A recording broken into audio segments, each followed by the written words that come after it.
Buenas, bienvenido, don Ernesto, a esta Marco Escudero. Ottone es sociólogo con un doctorado en ciencias políticas de la Sorbona de París. Tiene una larga y distinguida trayectoria en organismos internacionales del sistema de Naciones Unidas. Ha sido secretario adjunto de la CEPAL y asesor del presidente Lagos en su país, trabajando muy de cerca con los equipos políticos de la concertación. Es profesor de la Universidad Diego Portales y tiene una cátedra en Francia. Es autor de varios libros como Gobernar la globalización y uno reciente, La democracia en la neblina. Adelante, don Ernesto. Hola, Hola, buenas Ernesto, tardes. Sí. Adelante tú. Muchas gracias por la invitación. Díganme ustedes cómo nos organizamos. Ya. Bueno, yo podría empezar otra vez haciendo algunas preguntas. Es muy bueno tenerte acá. Muchas gracias por haber aceptado para mí es acompañarnos esta tarde. ¿Sabes qué? Te voy a hacer la primera, Cochabamba, algo muy cercano a mi corazón. Así es, así es. Hay una pregunta inicial que nos parecía muy importante hacer, que es, ¿cuál es, a tu juicio, el factor más importante para explicar esta salida relativamente radical que representa la Constitución, la constituyente en Chile, considerando, ¿no es cierto?, los 30 años de éxito económico, estabilidad política, profundización democrática, etcétera, ¿no? Sí, mira, yo quisiera señalar dos cosas que son importantes de saber, de hechos. Primero, la constituyente es una cuestión muy importante porque es un planteamiento que se ha venido haciendo desde hace muchos años. El problema es que la salida democrática chilena, la transición democrática chilena, fue una transición, como ustedes saben, por vía de un plebiscito. Y por lo tanto fue una transición gradual, en la cual se fue avanzando cada vez más en términos de mayor democracia. Se hicieron muchas transformaciones a la Constitución del año 80, y la Constitución de Pinochet. Hay un número de reformas muy grandes, pero las más grandes yo creo que fueron las que se hicieron en el año 2004, entre el año 2004 y el año 2005 en el gobierno de Ricardo Lagos, que es donde se sacaron lo que nosotros llamábamos en ese momento lo llamábamos las incrustaciones no democráticas más fuertes que había en la Constitución. Y estas eran la elección de los senadores que no eran elegidos, que eran nombrados, eran la fórmula del Tribunal Constitucional, el Consejo de Seguridad Nacional, que podía ser llamado por los jefes de las Fuerzas Armadas, la elección de los comandantes en jefe de las Fuerzas Armadas y la salida de los comandantes en jefe de las Fuerzas Armadas por decisión del presidente. En fin, habían un conjunto de elementos que eran el núcleo más autoritario que estaba, más antidemocrático que estaba dentro de esa Constitución. Esos cambios se pudieron hacer en el año 2004 comenzó, el 2005 terminó. Pero la Constitución seguía teniendo algunos elementos, particularmente en el terreno económico, con el principio de subsidiariedad y otros aspectos de ese tipo, en el cual hacían de esto una Constitución que tenía, por decirlo así, una ilegitimidad de origen, y de otro punto de vista también una constitución partisana en términos de una opción por un sistema económico. Entonces esos elementos eran muy, muy fuertes y siempre se planteó. La derecha se opuso durante décadas de manera muy cerril al cambio constitucional. Lo más que se logró fue lo que se logró a principios del siglo XXI, lo que te estaba señalando.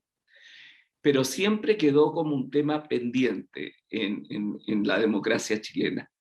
Y yo creo que esta situación, afortunadamente, cuando se produce una situación social que es la del 18 de octubre del 2019, el estallido social, el llamado estallido social, fue precisamente por el lado de la Constitución, donde se llegó a un acuerdo entre las distintas fuerzas de gobierno, de oposición, etcétera, para, a través de este proceso, poder reformar la Constitución y poder volver a una situación de serenidad social. Por eso tiene una importancia muy grande, no solamente por los contenidos de una Constitución que tiene que cambiar para hacer una Constitución, por decirlo así, una Constitución que a la vez sea democrática, democrática liberal, progresista en el sentido de plantear todos los elementos de los derechos sociales y económicos que hoy día aparecen muy, muy empequeñecidos en la actual Constitución. Digamos, que tenga todos esos elementos, pero que a la vez genere una atmósfera, un ambiente que pueda permitir la continuidad democrática en Chile de manera normal. Entonces ha sido la Constitución el elemento elegido, por eso tiene esta doble importancia. Es un tema antiguo en la transición democrática chilena y de otra parte ha sido el encauzamiento de una situación en la cual, más allá de los éxitos que ha tenido la transición democrática, que todavía existen, que son importantes, había una situación de un cierto estallido social provocado por una cierta declinación, a mi juicio. Esta es una opinión que no es compartida por todos, pero una cierta declinación, a mi juicio, en los últimos 10 años en Chile. Chile sigue teniendo, cuando tú miras los indicadores, Chile sigue teniendo indicadores muy buenos en el contexto de América Latina, indicadores sociales, económicos, etcétera, muy buenos. Pero esos indicadores han perdido fuerza propulsiva. Y después de un periodo en que hubo una fuerza propulsiva muy grande, eso comenzó a ser mucho más lento y por lo tanto, en muchos sectores que habían salido de la pobreza, que habían logrado a transformarse en algo parecido a la clase media. Digo parecido porque todavía era una zona de frontera, con una cierta precariedad en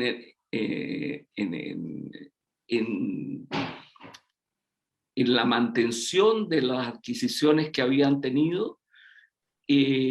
Cuando eso sucede, digamos, el tema de la Constitución pasa a ser un tema importante, como tema simbólico. Eso es lo que yo te podría decir en general respecto a la importancia del tema de la Constitución en Chile. ¿Ah? Okay. Parece por tu presentación que el tema simbólico es realmente el tema nuclear aquí. Los símbolos, por supuesto, que son importantes, pero no hay el riesgo de que esto genere además unas expectativas exageradamente altas que además ejerzan una muy fuerte presión insostenible quizás sobre el gasto fiscal para poder satisfacer esas expectativas. Sí, tú tienes toda la razón, Roberto, en plantearte eso como un interrogante que nosotros también nos planteamos, porque estamos, como te decía, en una situación en la cual esa fuerza propulsiva ha ido declinando. No ha desaparecido, pero ha ido declinando. Y por lo tanto, la recuperación que va a requerir Chile, como todos los países de América Latina, después de la pandemia, ¿no es cierto? Porque a esto hay que agregarle la pandemia, y hay que agregarle, digamos, una situación internacional donde nosotros entre el 2003, como ustedes, nosotros desde el 2003 hasta el 2013, tuvimos una situación muy buena en el mercado internacional, pero del 2013 para adelante esa situación se hizo mucho menos buena. Y por lo tanto, ahora parece que hay una posibilidad de recuperación, hay cambios a nivel global que pueden ser importantes para América Latina, pero de todas maneras, aquí hay una caída de estos últimos años. No se crearán demasiadas expectativas, por supuesto que ese es un riesgo muy, muy grande. Es un riesgo muy grande porque ha habido, en conjunto con esto, ha habido, ¿cómo explicarte? Bien, ha habido una cierta radicalización política muy fuerte, ¿ah? Una cierta en determinados sectores. A ver, yo tengo la siguiente hipótesis de trabajo, para usar los términos turenianos, ¿ah? La siguiente hipótesis de trabajo, que es la siguiente. Aquí hay dos verdades en Chile que se confrontan. Hay una verdad estadística, por decirlo así, que es la verdad de lo que significó la transición democrática chilena. Y esa es una verdad innegable. Es decir, durante los primeros 20 años de transición democrática, Chile creció enormemente. Entre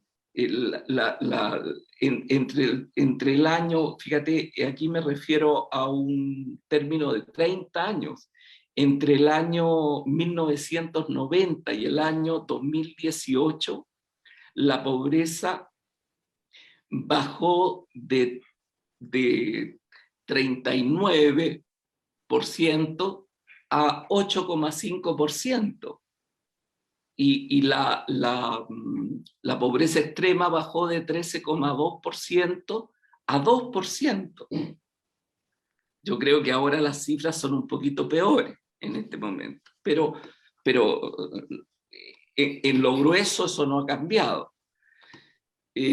Cayó el Gini cayó de 0,54 en el año 90 a 0,45, todavía un Gini alto, muy alto para todo el crecimiento que ha habido en Chile, pero es un Gini que cayó al 0,45, es decir, hay una caída fuerte del Gini. Tú sabes lo difícil que es bajar el Gini en países con una historia de desigualdad como los nuestros. Entonces, yo te diría que hay una verdad estadística que es muy clara. Y después hay una verdad perceptiva, ¿ah? Una verdad de sensibilidad, una verdad existencial, una verdad de aspiración truncada, que también es verdad en la cabeza de la gente, ¿ah? Que es la aspiración, ya, yo salí de la pobreza, yo estoy en una situación mejor, pero esta situación es precaria. Y claro, yo tengo educación, mis hijos entraron a la universidad, pero no entraron a las buenas universidades, la educación es mediocre. Claro, la vivienda, yo tengo vivienda, pero mi vivienda es insuficiente, es una vivienda donde yo vivo mal, y eso con la pandemia ha sido muy fuerte, el tema territorial y el tema urbano.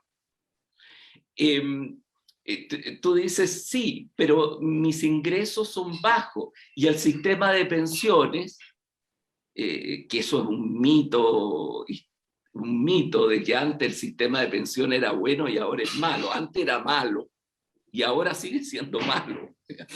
¿Ah?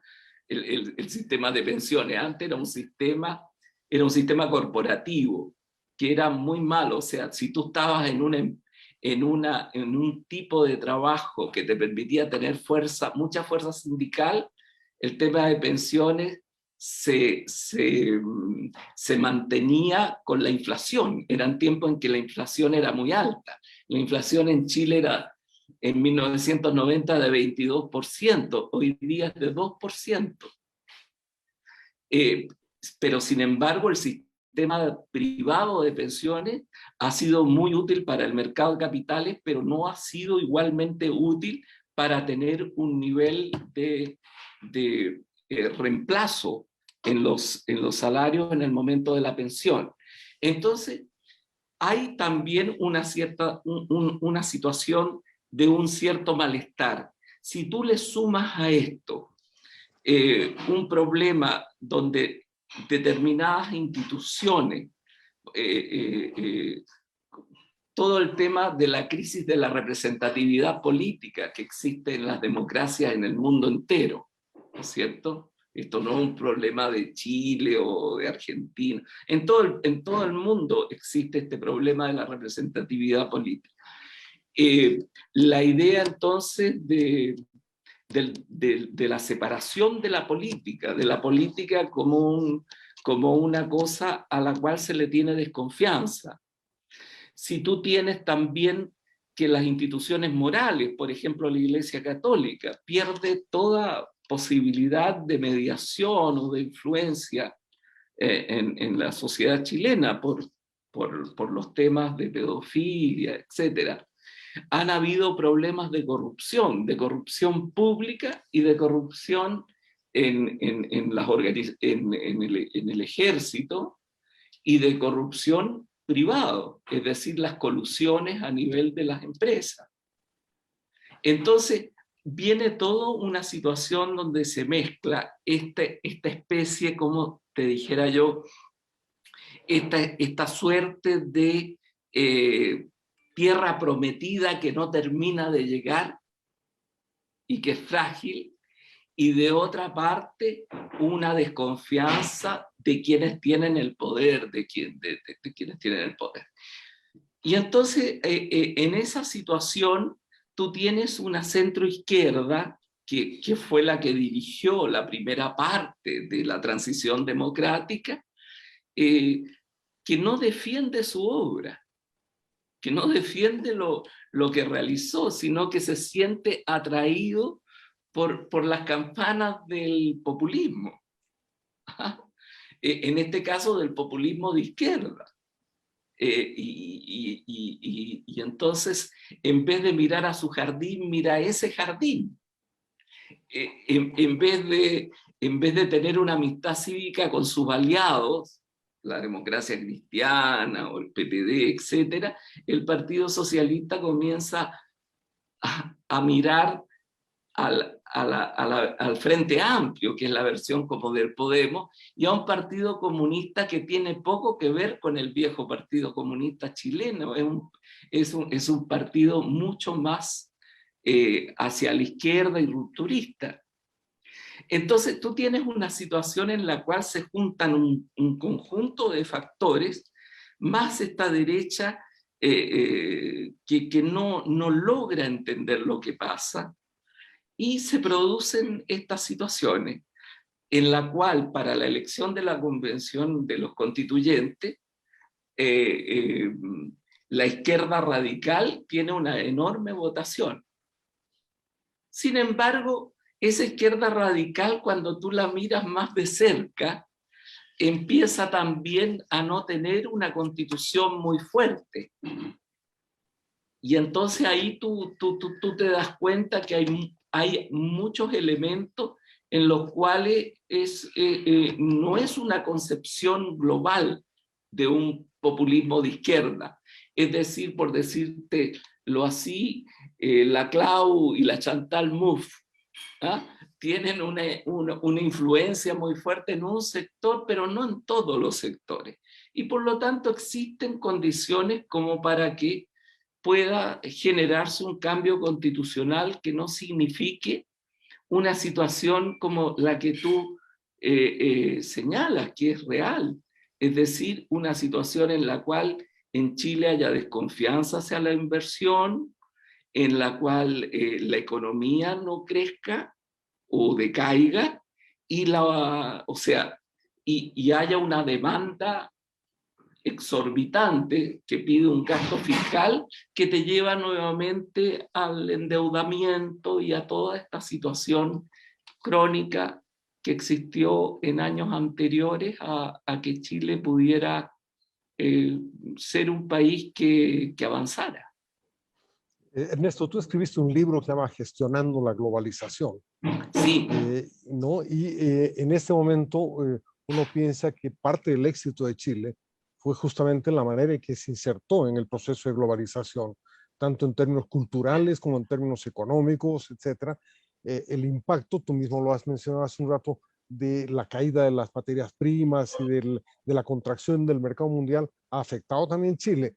Y eso explica en parte el malestar chileno. Ahora, en una encuesta que hizo el Mercurio a los nuevos constituyentes, hicieron preguntas sobre varios temas, y a mí me llamó la atención que en muchos de ellos aparecía con mucha fuerza el nacionalismo, sí. O sea, un nacionalismo populista muy fuerte, un resentimiento hacia la globalización, un rechazo hacia la globalización. ¿No estaría esto también poniendo en riesgo el futuro de Chile, es decir, la posibilidad de redinamizar la economía? Mira, eso puede ser. Si tú lees esa entrevista, sales temblando de esa entrevista, porque es todo lo contrario de lo que se ha hecho, ¿ah? Lo que dicen los entrevistados. Pero, bueno, yo estoy bastante cerca del debate y fíjate que ese sector es el sector sobre todo de la llamada lista del pueblo, que es el sector más duro, por decirlo así. Pero cuando tú ves la gente ese es el sector más politizado, por decirlo así. Pero hay una cantidad de otros electos en esa misma lista de independientes de la lista del pueblo, que tienen una visión mucho menos ortodoxa en el sentido de un nacionalismo populista, soberanista, etcétera, que te lleve a una mirada hacia adentro y una cerrazón a la economía mundial. Hay distintas posiciones y también tú tienes un cierto, por decirlo así, también eso sucede en la izquierda radical más política y sucede en la centroizquierda y también en la derecha. Es decir, yo creo que, por decirlo así, el nacionalismo, el soberanismo, no creo que tenga fuerza, pero es una apuesta porque esto es muy cambiante, digamos. La volatilidad de la situación política es muy fuerte. Pero creo que no tiene fuerzas como ¿cómo decirte? Como para cambiar la orientación hacia afuera de Chile.